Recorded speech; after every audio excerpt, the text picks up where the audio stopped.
Bien.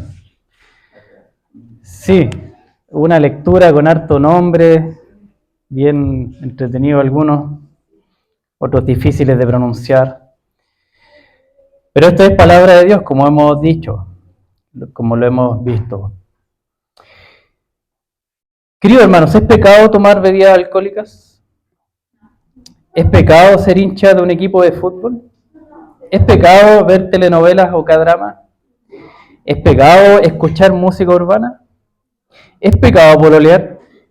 ¿Es pecado no pagar impuestos? ¿Es pecado no venir al culto? ¿Es pecado hablar mal de alguien a sus espaldas? ¿Es pecado quejarse mucho o andar de mal humor?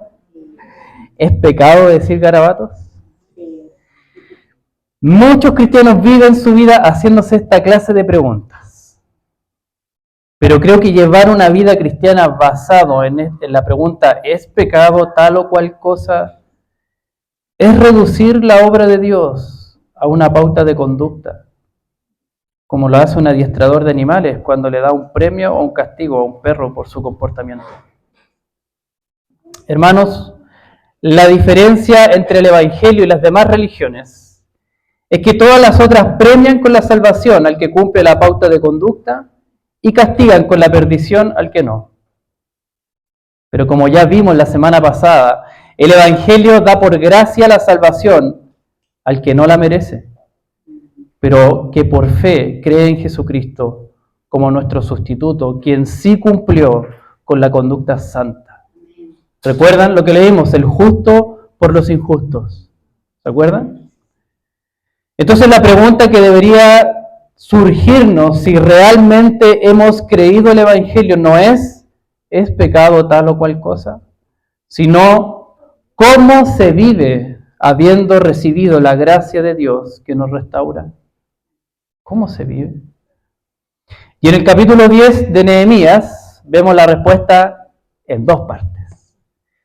La primera es procurando vivir en santidad, que es lo que encontramos del 1 al 31, versículos 1 al 31. Y la segunda es cuidando la dieta espiritual, ¿ya? Del 32 al 39. ¿Ok? Así que ahí nos vamos a estar moviendo. Oremos al Señor. Padre Celestial, hemos leído tu palabra, Señor. Queremos ahora, Señor, que tu Espíritu Santo ministre nuestra mente, nuestros sentimientos, nuestros afectos, nuestro corazón, Señor, para que seamos transformados por esta palabra, por el poder de tu palabra, Señor. Baja nuestras barreras, ayuda a concentrarnos, Señor, quita distracciones de nuestra mente, para que podamos tener oídos para oír tu mensaje, Señor. Oh Espíritu Santo, pido tu gracia también para mí, para poder ministrar en este momento, Señor, en el nombre de Jesús. Amén. Bien, queridos hermanos, entonces, ¿cómo se vive habiendo recibido la gracia de Dios que nos restaura? Procurando vivir en santidad. Esa es nuestra primera enseñanza. El pueblo de Dios ha experimentado la gracia, ¿sí? ¿Alguna vez pensaste que la gracia era del Nuevo Testamento solamente? No. Está en toda la Biblia. En toda la Biblia. Déjame explicar qué significa esta palabra que tanto nos gusta a los anglicanos, ¿cierto? La gracia. La gracia de Dios es Dios mismo acercándose al ser humano para que éste goce de su amor sin merecerlo. ¿Ya? Repito, Dios mismo acercándose al ser humano para que éste goce de su amor sin merecerlo. Esto fue lo que conoció el pueblo de Dios en tiempos de Nehemías. Porque si hacemos memoria, recordamos el capítulo 9 que estuvimos leyendo la semana pasada, el 29. Si tiene su Biblia por ahí, vaya al capítulo 9, versículo 29. Dice así: los amonestaste para que volvieran a tu ley, pero ellos obraron con soberbia y no escucharon tus mandamientos, sino que pecaron contra tus ordenanzas, las cuales, si el hombre las cumple, por ellas vivirá. dieron la espalda en rebeldía, fueron tercos y no escucharon. Esta era una confesión que el mismo pueblo estaba haciendo, ¿ya? De cuál había sido su propia historia como pueblo de Dios. Entonces el pueblo soberbio y pecador, como ellos mismos estaban reconociendo, fueron amados sin merecerlo. Y por gracia Dios les dio vida nuevamente como pueblo al sacarlos de Babilonia y traerlos de vuelta a Jerusalén. Si quisiéramos ser bien apegados al texto, al versículo 29 que decía, tus ordenanzas, las cuales si el hombre las cumple, por ellas vivirá, este pueblo no estaba cumpliendo. Y lógicamente lo que merecía entonces era la muerte como pueblo, ¿ya? Pero vemos en el pasar de la historia cómo Dios los amó sin merecerlo y por gracia les dio vida nuevamente como pueblo al sacarlos de Babilonia y traerlos de vuelta a Jerusalén. Pero no solo les hace volver a un lugar físico, sino que también les hizo renacer como el pueblo de Dios. Porque a esta altura, en Nehemías, fíjese lo que ya está pasando. Los sacerdotes están haciendo sacrificios en el altar. El templo fue reedificado. Los muros alrededor de Jerusalén están seguros.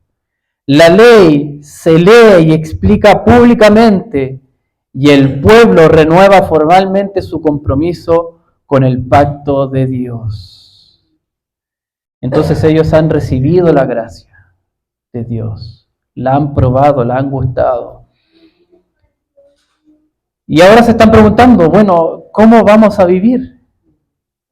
¿Cómo se vive habiendo recibido la gracia de Dios que nos restaura? Queridos hermanos, la gracia recibida nos impulsa a cuidar nuestra relación con el Dios que nos restauró. La gracia nunca es pasiva, es activa y nos impulsa a cuidar nuestra relación con el Dios que nos restauró.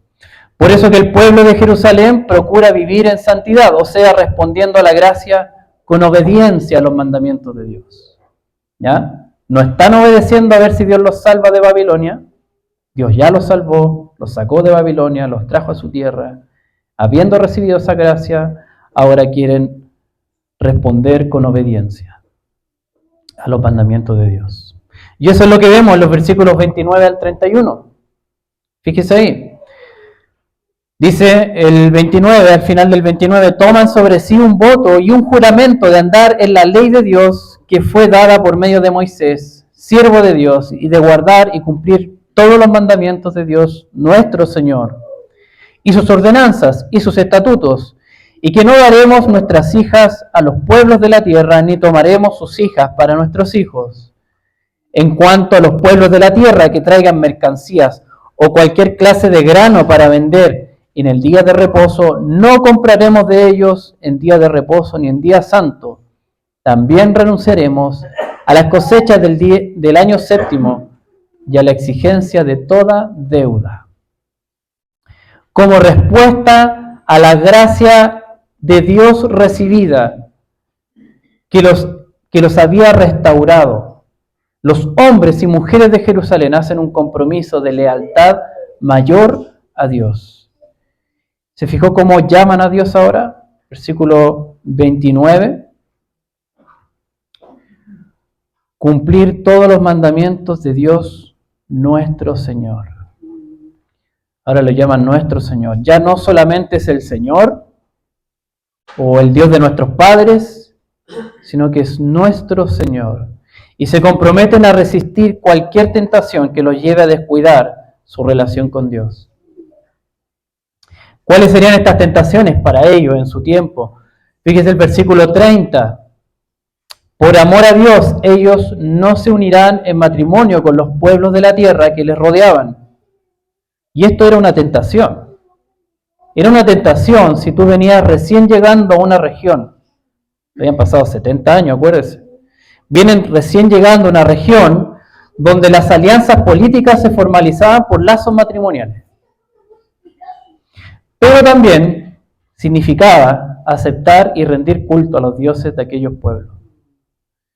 Sin embargo, entonces ellos, como respuesta a la gracia recibida, se comprometen a rechazar esta tentación. Creemos que Dios nos va a proteger. No necesitamos alianza, no necesitamos unirnos en matrimonio. Si eso nos lleva a adorar a otros dioses de esos pueblos, no lo queremos, nos comprometemos. Versículo 31, por amor a Dios, ellos no comprarán en el día de reposo ni en día santo. Esto también era una tentación si querías tener socios comerciales y abastecerte de lo que ellos venden. Pero significaba poner tu atención en los negocios en vez de poner tu atención en Dios el día que estaba apartado para Él, el día de reposo. Por otro lado, renunciar a las cosechas del año séptimo y a la exigencia de toda deuda en el año del perdón. Dios había fijado un año del perdonazo, el año del perdón, donde si algún judío tenía una deuda con otro, tenía que perdonarle esa deuda. ¿Ya? Y esto era dar un paso de confianza en Dios, de que Él no defraudaría a su pueblo haciéndole pasar necesidad económica si se abstenían de trabajar o de cobrar dinero para obedecer su ley. Señor, quiero obedecer tu ley, ok, año séptimo no se trabaja. Trabajamos firme del 1 al 6, pero llega el séptimo, no se trabaja. ¿Y qué va a pasar? Dios proveerá. Dios proveerá. Si Él lo dice, Él va a cumplir. Tengo una deuda con alguien, hermano, me la tiene que pagar. Como las cuotas, como se dice, llega el día el año del perdón, se le perdona la deuda. Perdonazo. ¿Y qué va a pasar con mi deuda? Dios proveerá. Ese es su problema, yo estoy obedeciéndole a Él. ¿Ok? Porque la gracia recibida nos impulsa a cuidar nuestra relación con el Dios que nos restauró. Déjeme contarle un ejemplo actual de ahora. En Inglaterra hay un pastor anglicano que se llama Sam Alberry. Una de sus tentaciones, él lo ha dicho ya públicamente, es la atracción homosexual. El año pasado vino a Chile a dar una conferencia. Creo que algunos estaban ahí. Me acuerdo haber visto algunos, sí. La conferencia que tenía por título ¿Es Dios anti-gay? Como una pregunta. En la charla este hermano contó que ha conversado con personas que practican la homosexualidad y son activistas y lo confrontan por su postura cristiana frente al tema, ya que este pastor ha decidido mantenerse soltero y luchar contra esta tentación. Sus amigos no cristianos le reprochan, le dicen, tú estás loco. ¿Por qué postergas la felicidad de estar con una pareja? Y su respuesta fue, si esto que voy a hacer me va a distanciar de Cristo, entonces ya no lo quiero. Qué tremendo ejemplo, hermano. Porque la gracia recibida nos impulsa a cuidar nuestra relación con el Dios que nos restauró. Algunos creen que recibir la gracia de Dios, o sea, a Dios mismo acercándose para que gocemos de su amor sin merecerlo, esto no produce ningún efecto sobre nuestras decisiones más personales. Como si solo se tratara de recibir un ticket de entrada para ir al cielo. Pero mientras tanto hacemos nuestra vida a mi manera. ¿Escuchó eso? Soy cristiano, pero a mi manera, no fanático, no. A mi manera. Ahí con Dios, ¿eh? A mi manera. No, hermanos. El Espíritu Santo nos enseña por medio de Nehemías que responder a la gracia de Dios nos va a llevar a tomar decisiones centradas en esta relación restaurada con Dios. Y estas decisiones afectarán todas las áreas de nuestra vida. Entonces nos preguntaríamos, ¿lo que hago afecta mi relación con Dios o no? ¿Esto que haré me va a distanciar de Cristo o me va a acercar a Él? Como se pregunta Sam. Porque la gracia recibida nos impulsa a cuidar nuestra relación con el Dios que nos restauró. Hermanos, aquello que más valoramos es lo que más cuidamos. Es una ley. Lo que tú más valoras es lo que más cuidas. Por eso la Biblia habla de los tesoros del corazón. Como dice en el Evangelio de Mateo 6:21, porque donde esté tu tesoro, ahí estará también tu corazón. Cuando tu tesoro es el dinero, tu corazón te llevará a cuidar el dinero por sobre cualquier cosa. Y podemos encontrar expresiones de avaricia o falta de generosidad.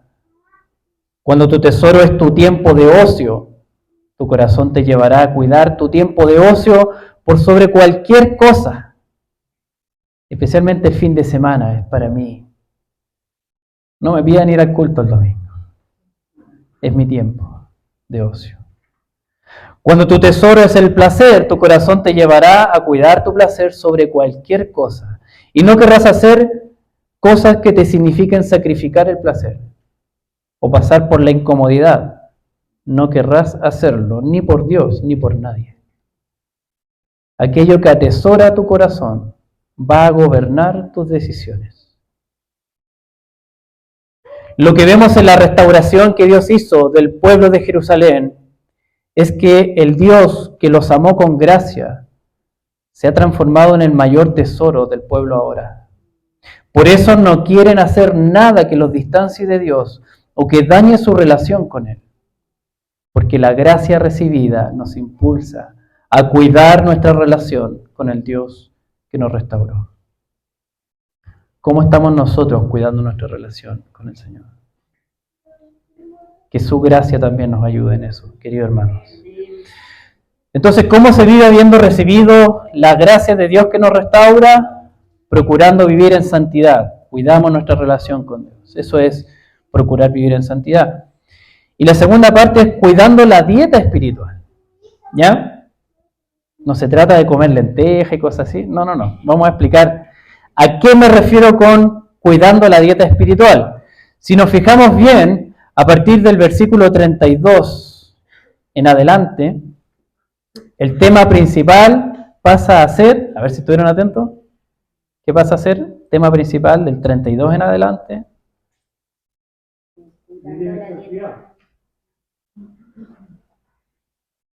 Se menciona 8 veces la casa de nuestro Dios, la casa de nuestro Dios, la casa de nuestro Dios. Y como ustedes ya saben, si algo se repite mucho en la Biblia, es el tema importante, ¿cierto?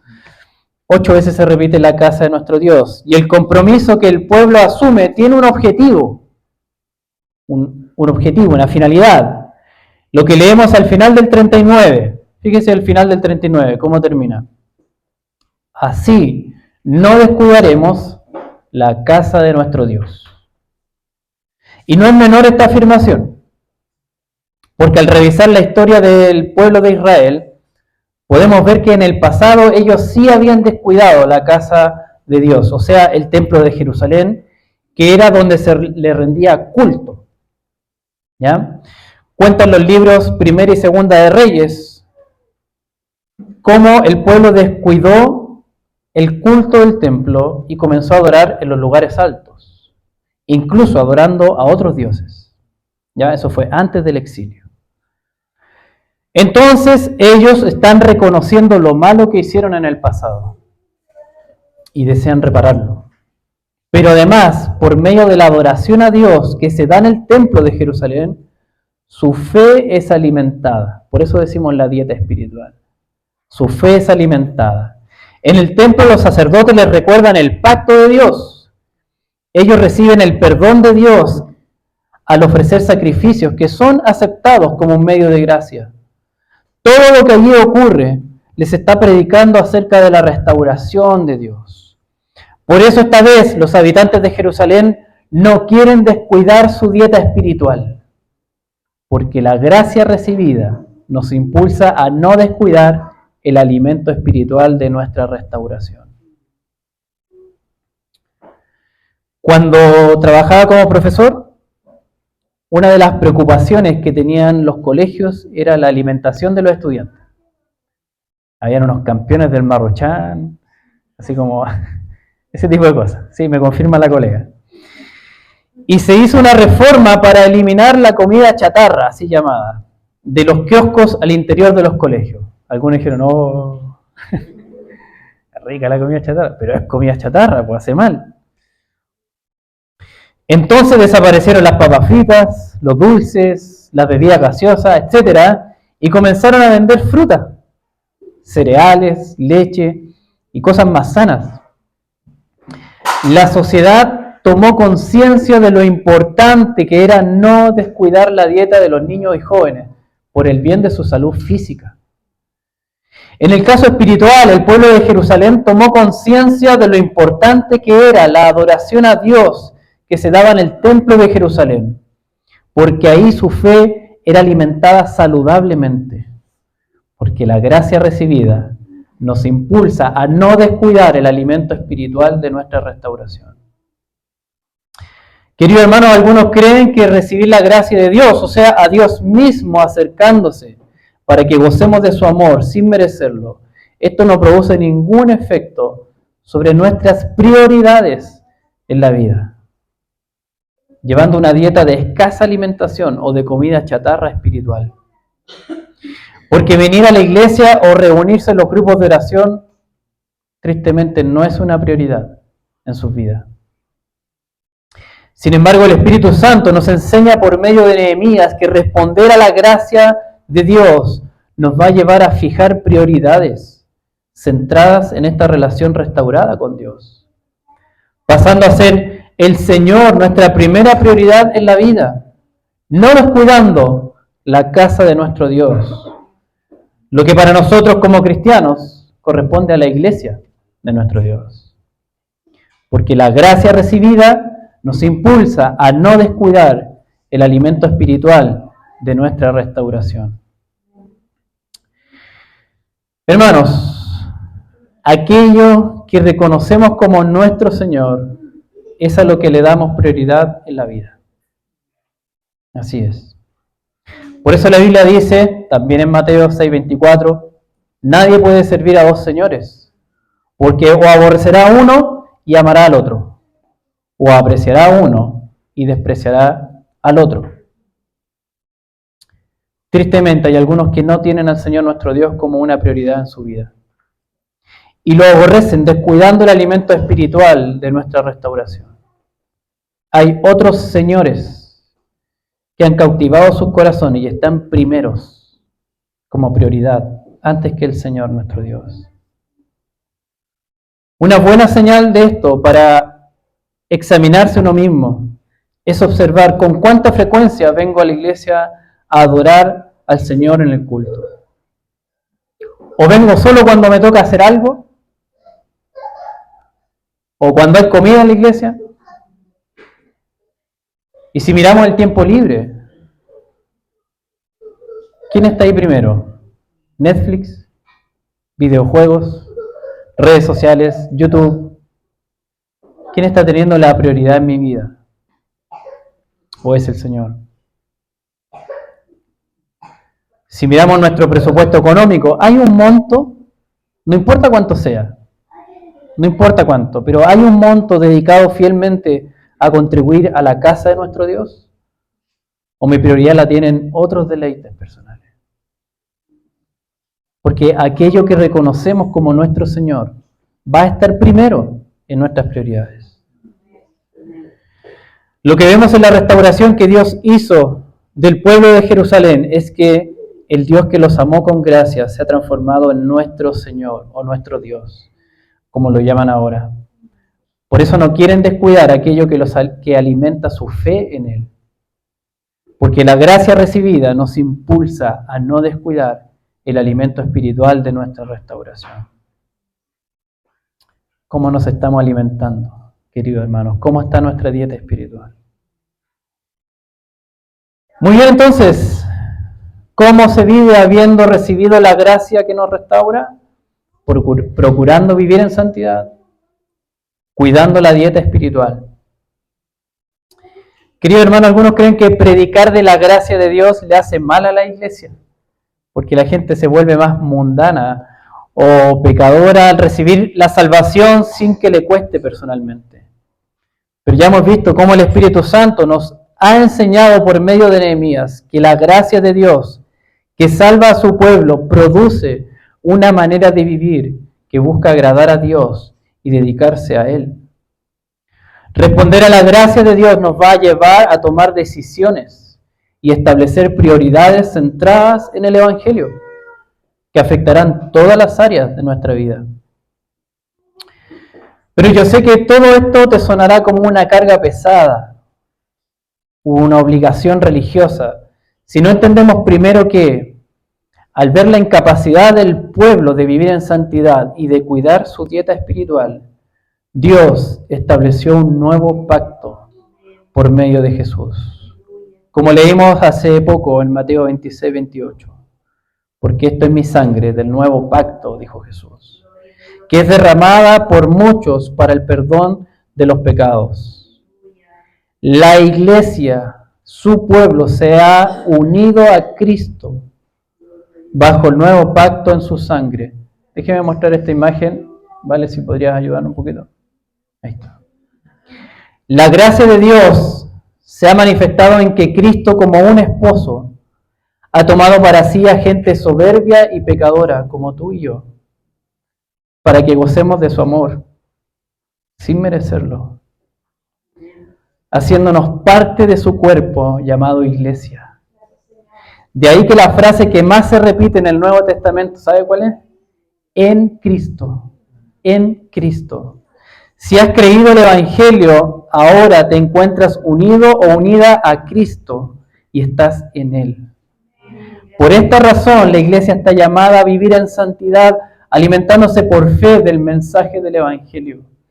De esta manera goza del nuevo pacto de gracia hecho por Cristo en su sangre. ¿Cómo vas a responder hoy a la gracia recibida? Oremos al Señor. Oh Padre Celestial,